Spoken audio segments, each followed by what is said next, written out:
AC আছে সেজন্য এইখানটায় এইগুলোতে বেঁধে যায়, করা যায়, অনেক অসুবিধা হয়।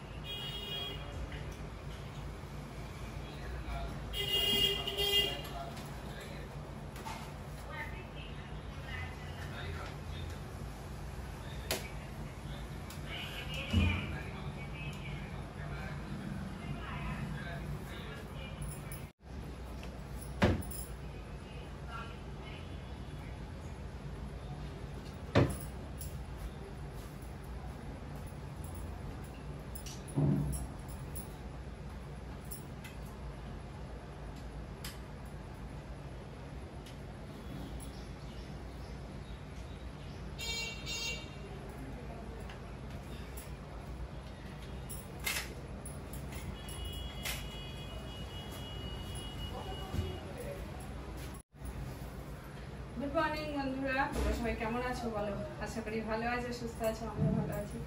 তো আর পর্দাগুলো চেঞ্জ করলাম, ঠিক আছে। এবার হলো পর্দাগুলোকে কাচবো, পর্দাগুলো চেঞ্জ করে আবার সেইগুলোকে লাগানো অনেকটাই টাইম লাগে, ঘেমে ঘেমে একাকার হয়ে গেছে, যা গরম পড়েছে।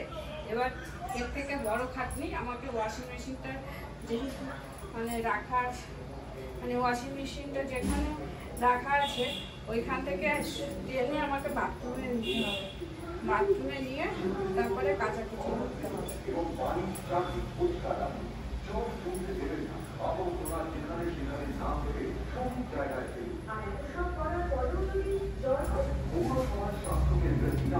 ডাক্তারের পরামর্শে রক্ত পরীক্ষা রোজ রাতে মশারি ঢাকা জামা কাপড় করবে, জ্বর হলে নিজের ডাক্তার চেক করবে। এবার চলো আসল খাটনি আমি তোমাকে দেখাচ্ছি।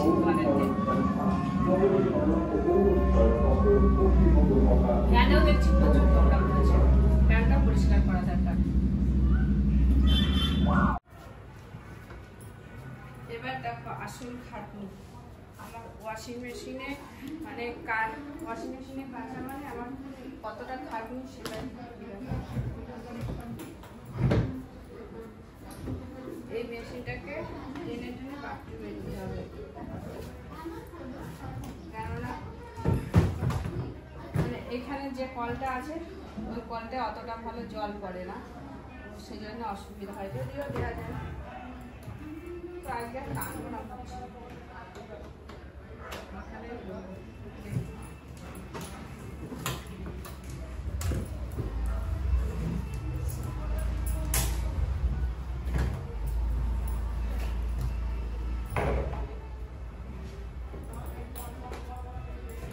রাখতে হয়, তারপরে পরে মেশিনটাকে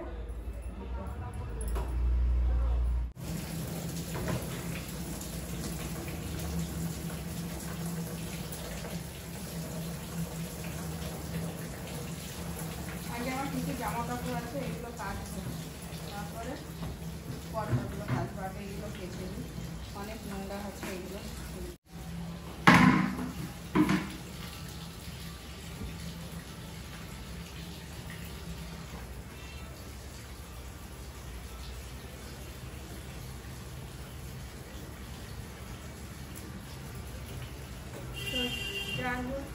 চলো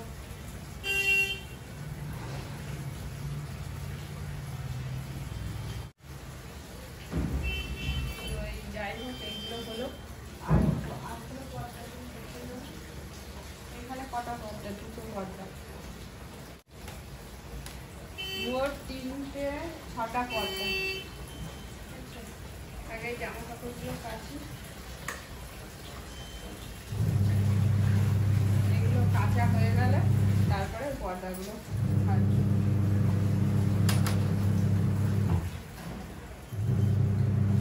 কাচাবো, সোফার কভারগুলো একবারে কেচে দেবো। এই যা,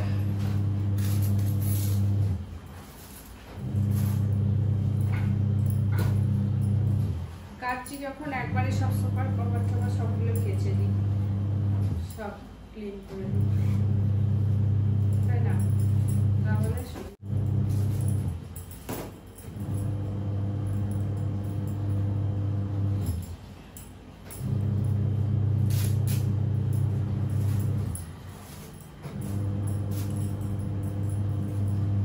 ওই চিপগুলো লাগিয়ে দিই, না হলে আবার সব এটা ওটার সাথে লেগে যাবে, লেগে গিয়ে অসুবিধা হবে। এগুলো লাগিয়ে দিই। এখন আমি একটু ওটস বানাবো, ওটস বানিয়ে ওটস খাবো। তো চলো টাটা বাই বাই। এগুলো কাচাকুচি করি, অনেকটা টাইম লাগবে কাচাকুচি করতে।